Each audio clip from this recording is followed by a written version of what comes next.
Hi, Facebook, YouTube, Instagram, and whatever other social media group there is out there. I'd like to say hi to my IC support sisters. Hello, hi everybody. My name is Naquitta, and I decided to do this video, well, actually speak, because the last one I made I didn't talk, that I wanted to express how I deal with interstitial cystitis. Now, interstitial cystitis is a very tricky and debilitating illness or disease, whichever you may call it. It does change your quality of life. It changes everything. It does. It changes everything. Your social life, your personal life, and you. Your physical life and your mental life. It's all changed. Everything that you knew about the you were before you had interstitial cystitis is no longer there. That's gone. She or he is gone. Now, for me, I believe that I developed interstitial cystitis after having my bladder lacerated during a C-section, giving birth to my daughter. And when I had my bladder repaired, I had to wear the Foley catheter for a month. I also had to have a JP drainer, which were in for about the same time, maybe give or take a few days or so. I was told that I would have some discomfort from having the catheter in place for so long, and that it would eventually subside. That was 7 years ago. Pain never went away. I have been on several different medications to help control this illness, and pretty much the majority of all the medication that was given to me was unsuccessful. I even had bladder instills, and that was unsuccessful. I will not get those again. Bladder stretching, heck no. I feel like I'm dying, and even more than you die when you have to use the bathroom every day, which is something you have to do every day. It's that you can't not use the bathroom. It's impossible. Urination is dreadful, and it's like having acid pouring through your bladder into your urethra, and your urethra has been set on fire while the urine is trying to put out the flames, and all it's doing is continuously burning over and over again. That's what interstitial cystitis is like. It also has, you also get pain in the pelvic area in the front. There's pressure. You always feel like you need to use the bathroom. That some people have urgency, some people have frequency. I am one who I do have frequency and urgency, so I do take medication for the frequency and the urgency. I have a window, which is an hour frame on the medication for an hour when it's warm outside. When it's cold outside, that window closes anywhere between 15 to 20 minutes on a good day, or depending on how my body decides, or what my body decides to do. Sometimes it'll give me a half an hour. And if it rains, that gap is no longer present. Even with the medication, it can go anywhere between 15 minutes to 20 minutes. And I'm pretty much up and down all day long, and I can't help it. That's just the way that my life is now. That's the abnormal normal. I have back pain. I have kidney pain. I have pains that radiate into my stomach. And like I said, when it's cold, the more pain that I have. Transportation.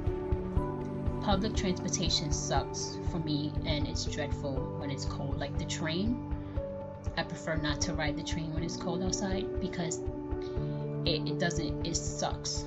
And I prefer not to ride the train when it's even hot outside, because it's so cold that I literally have to like keep my legs crossed to not feel air. The AC causes me problems. The fan causes problems. Any burst of cool air will cause a problem for me in that area. And well, the part of this that sucks is that the treatment options are horrible.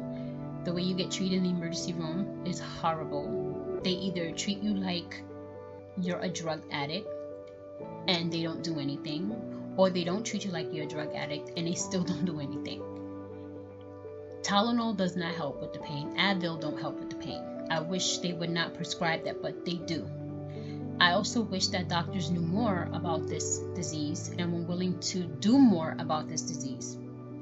Because if they are willing to do more about this disease, the better treatment that there are for people like us, people like me. People like me are also having problems getting their medication because now that they want to take away the pain meds for people who suffer from chronic illness, it makes it harder for people like us to have a life. Our normalcy is already taken now. Any little bit of normalcy that we can have with pain management and pain medication, that's all being threatened, and it's not fair for us to have to suffer from that. Since I have been diagnosed with interstitial cystitis, I've been pretty much stuck at home. I haven't been able to work. I am on disability. I got lucky. I was one that did receive disability, and I do feel like having interstitial cystitis is like being placed in a straitjacket with a lock and key. So I can't break out of that straitjacket no matter how hard I try, because the key is not present and there is no one to open up the lock to even allow me to be free. And with IC, there is no freedom, because any little bit of freedom that you feel that you do get, you're wrong. If my bladder could have bipolar disorder, it has bipolar disorder. My bladder has its own mood swings. It's okay today and not tomorrow, and it's debilitating. The pain from interstitial cystitis has been, compared to pain from one who suffers from cancer, and that's extreme. And I don't think anybody can imagine living like that. And this is what we do. We live like that every day. And you see me walking down the street and you figure, oh, there's nothing wrong with her. No, but there is. There's something wrong with me. You just can't see it. And that's the problem we have too with disabilities. People put a face or an image to disability. People believe that because you have an arm missing or a leg missing or physical disability, that you can visually see a disability it's not there. It's non-existent. That's not true. I'm the new face of what having a disability is now. People like me have disabilities, ones you cannot see. And I think that more women should come forward about having interstitial cystitis so we can spread more awareness, so we can get more, treatment medically from doctors who will be willing to do some research to try to help us have more of a substantial life and have more normalcy. There's the raw side of IC is that it changes your whole mental, physical, and personal life with people and everything that is that you do. So it's time now to not be afraid, not to open your mouth, and not to keep it bottled in, because there are so many people who go through this, and I'm one of them. And I was afraid to come out for so many years to even express what has happened to me. I was ashamed for forever. And no matter how many times somebody has set me down and said, this is not your fault, this is not what you did, you didn't do this to yourself, you still feel like you did, because I still feel like I put myself in this situation, but I didn't. And I won't beat myself up about it anymore, because now I know that there are people like me, more people like me, and that this illness is real and it exists. And it exists on another level that people can't even imagine. And we need better treatment. We need more help than people think. The suicide rate for people with this is bad. There are people killing themselves left and right. There are several about a handful of women in my IC support group on Facebook that has committed suicide, and my heart do go out to all of those family members who lost somebody to this dreadful illness.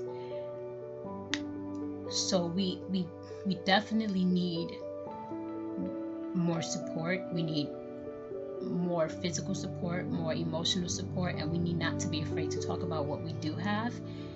And we need people who are willing to listen. We need doctors who are willing to listen, and doctors who are willing to help us change this for our future kids, because your child can have this. Your child can go to sleep and wake up one night with it. Just so random, because it's just random. So I felt like I should share this, and I take comfort in those who do share their videos to express themselves and express how their life has changed physically, mentally, and emotionally on this, having this illness.